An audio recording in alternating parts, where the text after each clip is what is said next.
다섯 번째. 다섯 번째 뭐냐면 총각내 포차라고 해가지고 안 되겠다. 술을 팔아야 되겠다. 술을 팔아야 되겠다. 예. 해가지고 내가 다 해봤는데 그건 안 했다. 안 했다. 예. 술 팔아 돈 번다. 어. 해가지고 포차를 열게 되는 거죠. 예.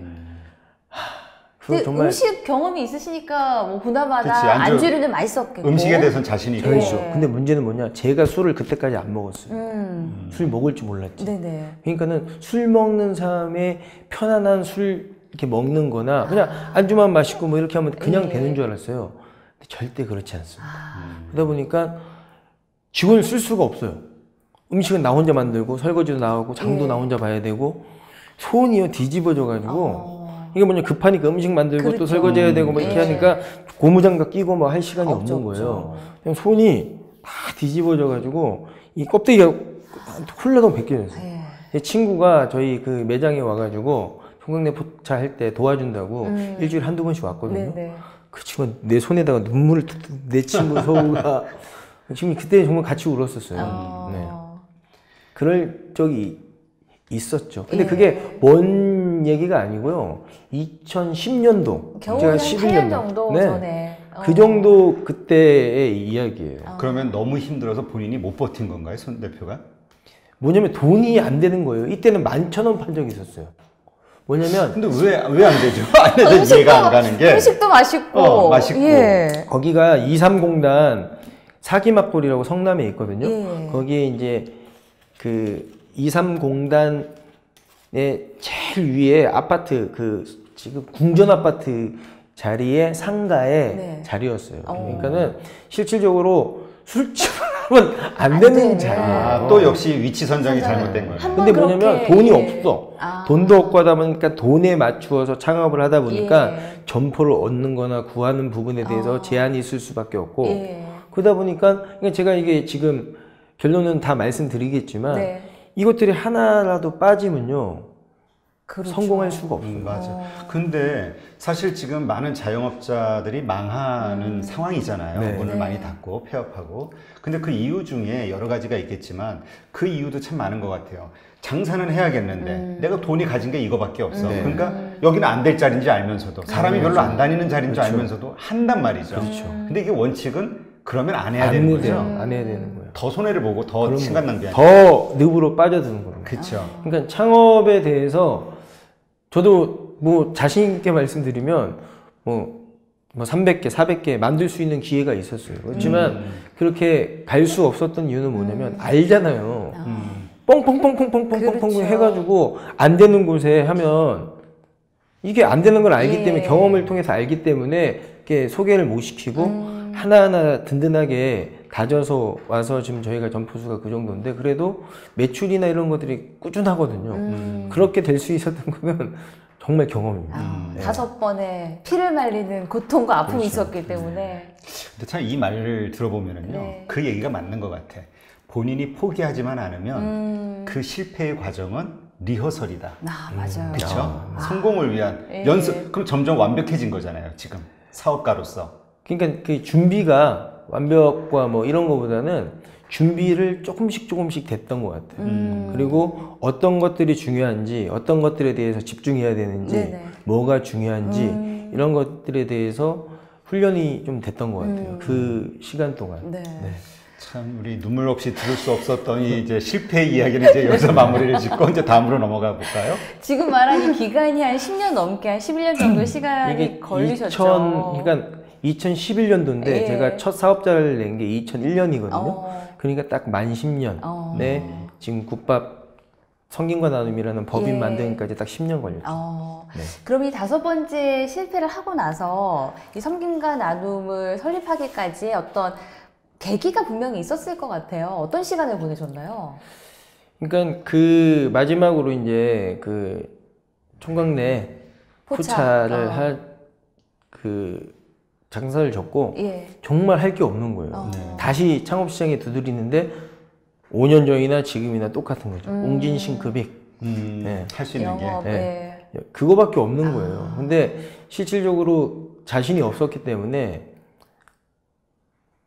동생이랑 같이 이제 고물도 줍고 시멘트도 배달하고 뭐 이런 것들 한 9개월 정도 하거든요.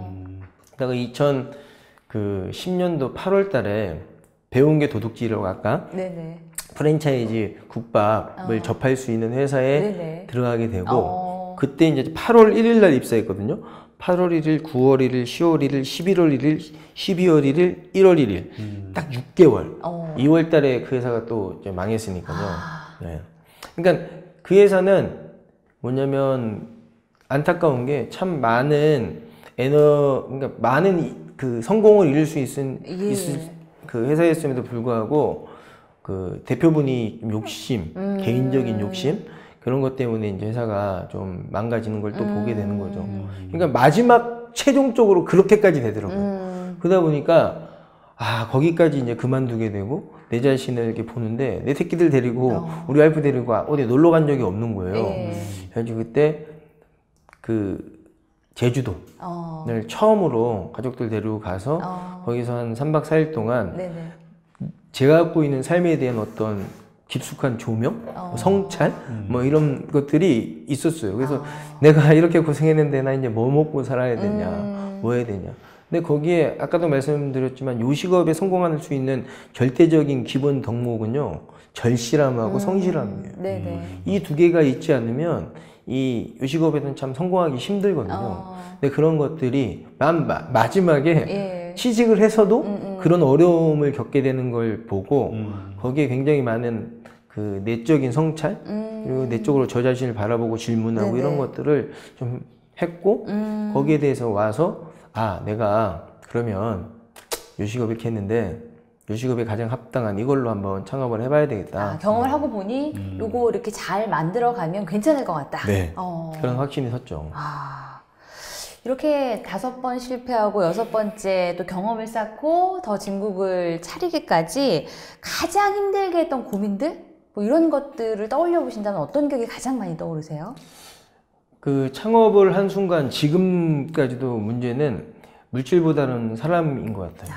네, 사람인 것 같아요. 그러니까 제가 지금 성김과 나눔이라는 사명을 가지고 저라고 뭐 돈 많이 벌고 싶지 않고 저라고 물질에 그렇죠. 욕망이 없겠습니까? 지금도 욕망 덩어리인데 욕망 덩어리인데 그 욕망을 날 위해서만 내 가족을 위해서만 하는 거는 뭐냐면은 더 이상 앞으로 나아갈 수 없다. 나 혼자만 잘 먹고 잘 사는 거는 지금도 할 수 있을 것 같아요. 그냥 다 감고 돈 버는 거에만 집중하면 그거는 뭐 단기적으로 돈을 훅 버는 건 할 수 있을 것 같은데 장기적인 플랜을 짜기는 힘든 거죠. 근데 이제 프랜차이즈는 뭐냐면 누구나 따라할 수 있잖아요. 저도 국밥집이 모티브가 돼가지고 저도 이 사업을 시작했듯이 직원들이 나가서 똑같은 걸 만들고 점주들 장사 잘 되니까 자기네들이 하는 이런 아픔들 그리고 거기에서 오는 사람에 대한 상실감 이런 것들이 굉장히 많이 힘들었는데 가장 중요한 거는 그래도 감사한 건 측은지심. 측은지심. 사람을 귀히 여기고 사람 안에 답이 있다라는 그런 마음들이 지금도 제 자신을 계속 움직이게 하고요. 그리고 그걸 믿기 때문에 희망이 있는 것 같아요. 제가 물질을 쫓았으면 뭐냐면은 지금과 같은 이게 돈은 벌 수 있었겠지만 지금과 같은 공동체라든가 이 삶의 그 만족도가 좀 그럼요. 그리고 지금 같은 근간을 못 만들었을 것 같아요. 또 얘기를 듣다 보니까 저는 그 뒤에서 가족들이 이렇게 밖에서 좀 힘들게 시간을 보냈지만 뒷받침이 좀 돼주셨다라는 생각이 들어요. 그렇지 않고서는 좀 어렵지 않았을까. 근데 이제 가정을 이렇게 보면 참 문제가 뭐냐면 아빠는 늘 바쁘고 늘 그게 뭐냐면 고물상 다닐 때는 4년 동안 자녀들하고 여행을 간다든가 그런 것들이 전혀 없었고 그리고 아이들한테 미안한 감이 있죠.